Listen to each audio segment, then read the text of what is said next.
नमस्कार, आप देख रहे हैं आपका बाजार। मैं हूं साक्षी बत्रा। नमस्कार, मैं हूं सुमित। भारतीय बाजार जो कि शुरुआत में तो तेजी के साथ खुले, लेकिन धीरे धीरे सुस्त पड़ते गए और अब एक रेंज के अंदर ही कामकाज कर रहे हैं।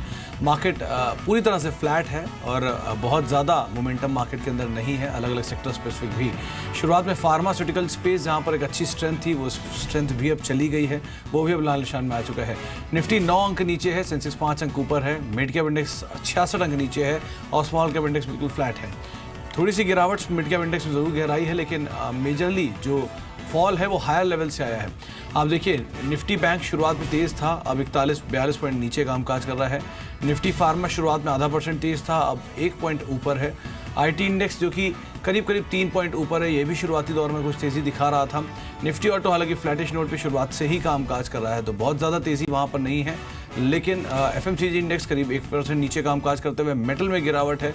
एक सेक्टर जो क्या सपोर्ट दे रहा है वो है oil and gas, specially Reliance industries जो कि मार्केट को सपोर्ट कर रहा है, और उसके चलते ही निफ्टी में एटलीस्ट जो भी थोड़ी बहुत कम गिरावट देखी जा रही है वो इसी वजह से कि रिलायंस इंडस्ट्रीज़ में कुछ खरीदारी देखने को मिल रही है। राइट, चलिए इसी के साथ शुरुआत कर लेते हैं आपका बाजार के इस एडिशन की। 2 खास मेहमान हमारे साथ जुड़ चुके हैं। मिस्टर लोकेश उपल है हमारे साथ, और साथ ही मिस्टर विवेक करवा है जो कि आज के सेशन में मदद करेंगे हमारी आपके सभी सवालों के जवाब देने के लिए। आज वेंसडे है और गुजरात स्पेशल है, तो गुजरात के सभी दर्शकों से हम बातचीत करेंगे। फटाफट से आपको तरीका भी बता देते हैं, आप हमें कॉल करके अपने सवाल पूछ सकते हैं। हमारी टोल फ्री लाइन खुल चुकी है 1800-180-3545। एक ऑल्टरनेट नंबर आपको दिया जा रहा है 012042582237 पर भी कॉल करके अपने सवाल आप हम तक पहुंचा सकते हैं। व्हाट्सएप के जरिए, फेसबुक के जरिए या फिर SMS के जरिए भी आप हम तक अपने सवाल पहुंचा सकते हैं और हमारे एक्सपर्ट्स आपके सवालों के जवाब जरूर देंगे। चलिए इसी के साथ शुरुआत कर लेते हैं हम सवाल जवाब के सिलसिले की। आज के पहले दर्शक का सवाल हमारे पास ऑलरेडी आ चुका है। हमारे पास अहमदाबाद से गौरव का सवाल आया है।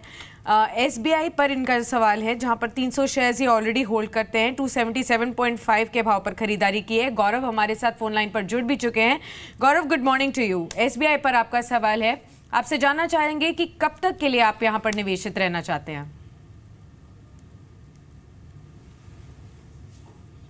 गौरव, क्या आप सुन पा रहे हैं? चलिए, गौरव की लाइन लगता है डिस्कनेक्ट हो गई है। SBI पर इनका सवाल है।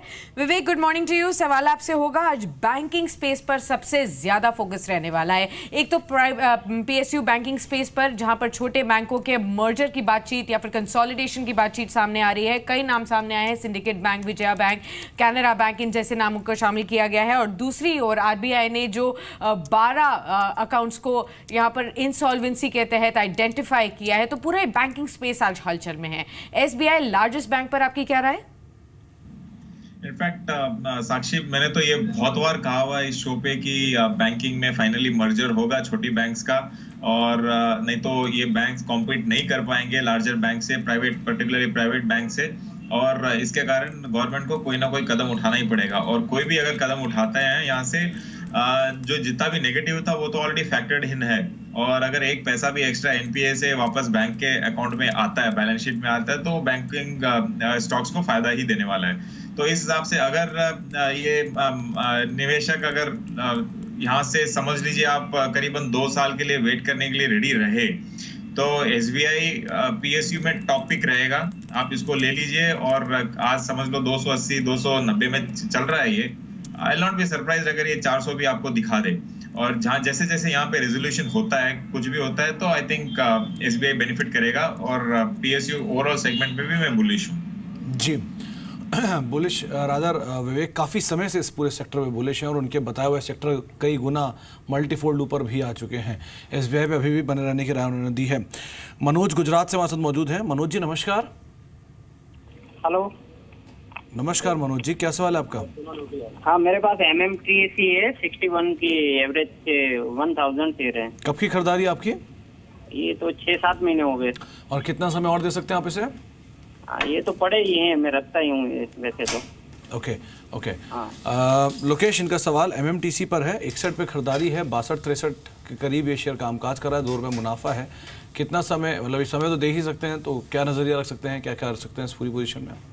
Good morning Sumit ji. जैसे हम देख सकते हैं कि एमएमटीसी के चार्ट्स पे 70 रुपये के आसपास एक सेलिंग प्रेशर बना था and stock went down close two levels of 54 rupees. इसके अगर आप डेली चार्ट्स को स्टडी करेंगे तो वहाँ पे आप देखेंगे कि शूटिंग कैंडल फॉर्मेशन हुआ आज से 3 से 4 दिन पहले, जहाँ 54 से 63 के आसपास जाकर स्टॉक ने एक नया हाई बनाया है और अभी एक साइडवेज कंसोलिडेशन चल रही है डेली चार्ट्स, जो इंडिकेट करता है कि इसमें फर्दर अपसाइड देखी जा सकती है। तो फिलहाल 61 रुपीज़ का स्टॉप लॉस डाल के अपनी पोजीशन को होल्ड कीजिए। आपको 68 से 69 के लेवल्स ऊपर की तरफ देखने को मिलेंगे। आप वहाँ पे चाहे तो अपने प्रॉफिट्स को टेक होम कर लीजिएगा। तो फिलहाल अपनी पोजीशन को होल्ड कीजिए। डेली चार्ट पर स्टॉक काफी प्रॉमिसिंग है। ठीक है, डेली चार्ट्स पर प्रॉमिसिंग होल्ड करने की सलाह, एमएमटीसी पर बने रह सकते हैं। अगले सवाल के लिए पालनपुर चलते हैं। कुलदीप हमारे साथ जुड़े हैं फोन लाइन पर। गुड मॉर्निंग कुलदीप, पूछिए। गुड मॉर्निंग मैम, मेरे 2 क्वेश्चन हैं। एक येस बैंक का है and second is for doctor Lal PathLabs. Okay, I have Yes Bank 35 shares at 1570। ठीक है। Doctor Lal 40 shares at 990। दोनों पर नजरिया क्या रखते हैं? क्वेश्चन लॉन्ग टाइम का है, 2 साल 5 साल, time is not an issue. Question will be for mister Vivek. All right, ठीक है, विवेक हमारे साथ मौजूद हैं। विवेक, आपको फॉलो करते हैं कुलदीप और बैंकिंग स्पेस में से येस बैंक पर और डॉक्टर लाल पाटलार, जहां पर दोनों ही शेयर्स पर पोजीशन बनाई हुई है। येस बैंक पे अभी लॉसेस है, 990 के भाव पर डॉक्टर लाल पाटलार खरीदा हुआ है। आपसे राय जानना चाहते हैं।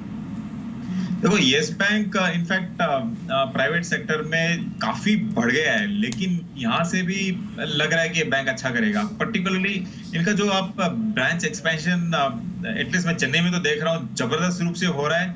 और जिन मतलब यहाँ पे जो एम्प्लॉयज कर रहे हैं, काम कर रहे हैं, उनसे भी मेरी कई बार बात होती रहती है। तो काफी अग्रेसिव बैंक है ये, और फ्यूचर में मतलब लीडरशिप पोजीशन में ये जाना चाहिए करके मैनेजमेंट का थिंकिंग है। तो इस हिसाब से आप येस बैंक को रख सकते हो। ऑफ कोर्स वैल्यूएशन वाइज थोड़ा बहुत कॉस्टली लगता है एसबीआई के मुकाबले और आईसीआईसीआई के मुकाबले भी, लेकिन होल्ड करें तो कोई बुरी बात नहीं है, आप इसको होल्ड कर सकते हो, पहली चीज। दूसरा, डॉक्टर लाल पाट, देखिए आज जो मेडिकल इंडिया में एक नई चीज चालू हो गई है, मेडिकल टूरिज्म काफी जोर से जा रहा है।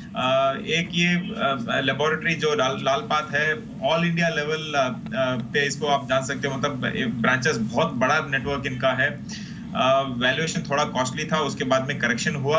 अब यहाँ पे ये मुझे अच्छा लगता है। इनफैक्ट हेल्थ केयर काफी बुलिश हूं मैं इंडिया में अगले 5 साल के लिए भी।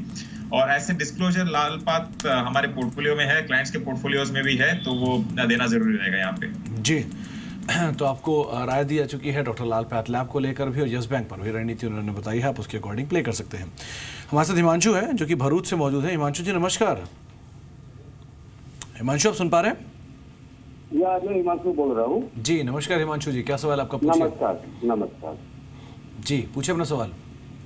अच्छा, अभी ऐसा है कि मैंने एटलांटा लिमिटेड 56 के रेट से 2000 शेयर लिया था। ओके।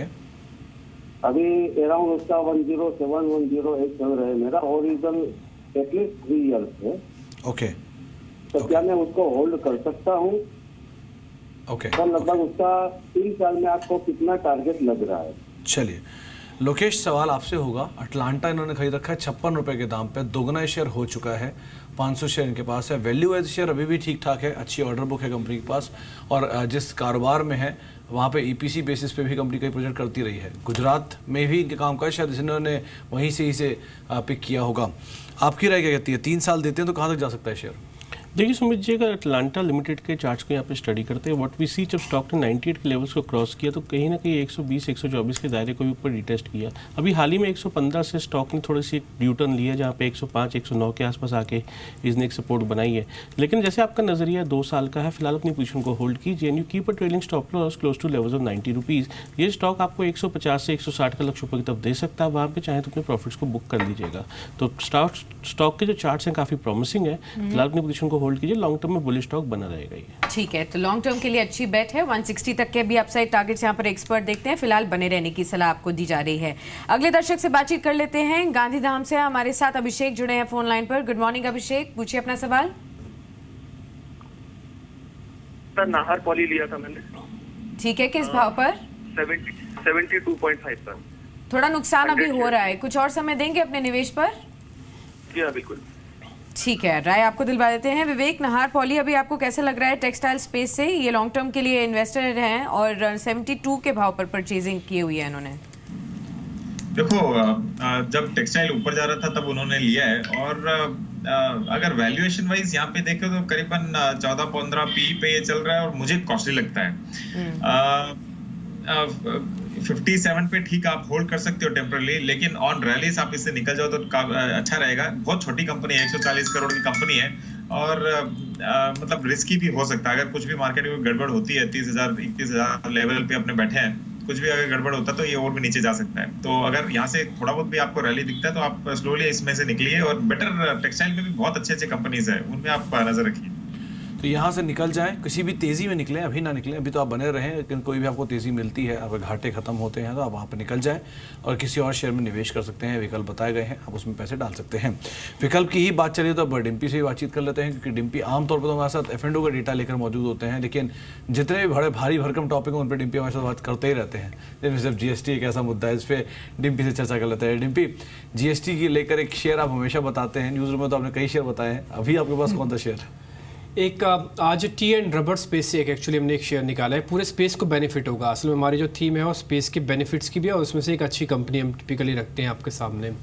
तो अब रबर और टी की हमने कल जयश्री टी बता दिया था, तो आज एक रबर और टी का कॉम्बिनेशन है, वो है हैरिसन मलयालम।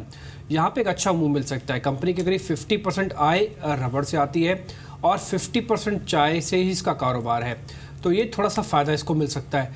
चाय पे एक्साइज ड्यूटी करीब 1 रुपये की लगती है, रबर पर करीब 2 रुपये की एक्साइज ड्यूटी लगती है, सेल्स टैक्स करीब 5 से 8% की कैटेगरी में आता है। अगर आप GST में आ जाएंगे ये तो सेल्स और एक्साइज खत्म हो जाएगा, एक क्लब होकर एक GST मिल जाएगा जो कि 5% की कैटेगरी में आएगा। आप इसी से अंदाज़ा लगा लीजिए कि अगर 100 किलो रबर प्रोड्यूस हो रही है तो 100 रुपये का टैक्स है, 1000 किलो रबर प्रोड्यूस हो रही है तो 1000 रुपये तक का टैक्स है, लेकिन एक कंसोलिडेट हो जाएगा सेल्स के अंदर और साथ ही जो एक्साइज लग रही है। तो ये बहुत बड़ा एक अच्छा बेनिफिशियरी हो सकता है यहाँ पे हैरिसन मलयालम। थोड़ा सा स्लो मूवर है, आज वैसे ही 4% ऊपर था। एक बार हम कैलकुलेट करके आपको देना चाहते थे, क्योंकि एक अच्छी अवधि इसको आप दे सकते हैं। अगर आप इसमें 1-1.5 महीना रखेंगे तो शायद एक बड़ा टारगेट पे आपको मिल जाए। 90 वेरी इमीडिएट टेक्निकल बेसिस पर है। इंडिया इन्फ्लाइन की रिपोर्ट ही कहती है कि 125 तक भी टारगेट मिल जाएगा। वैसे उनका टारगेट 140 का है, आप चाहें तो 110, 120, 130 से भी कैलकुलेट कर सकते हैं अपने प्रॉफिट्स को बुक करना, लेकिन थोड़ा सा समय दें, ये शेयर एक अच्छा मूव आपके लिए साबित हो सकता है। चलिए, तो GST पिक के तौर पे हैरिसन मलयालम बताया डिम्पी ने, करीब 4 रुपये ऊपर कामकाज करा, 84-90 के स्तरों पर ये शेयर अभी है। 100 रुपये तक के टारगेट जिन रिपोर्ट्स को रेफर किया उसके हिसाब से आप देख सकते हैं। एक छोटे से ब्रेक आउट, बहुत बहुत शुक्रिया डिम्पी आपको ये शेयर बताने के लिए। आपसे F&O पे भी हम चर्चा करेंगे आगे चलकर, लेकिन अभी फिलहाल बहुत बहुत शुक्रिया आपका। छोटा सा ब्रेक के बाद लौटते, कुछ और दर्शक हैं उनसे भी हम चर्चा करते रहेंगे।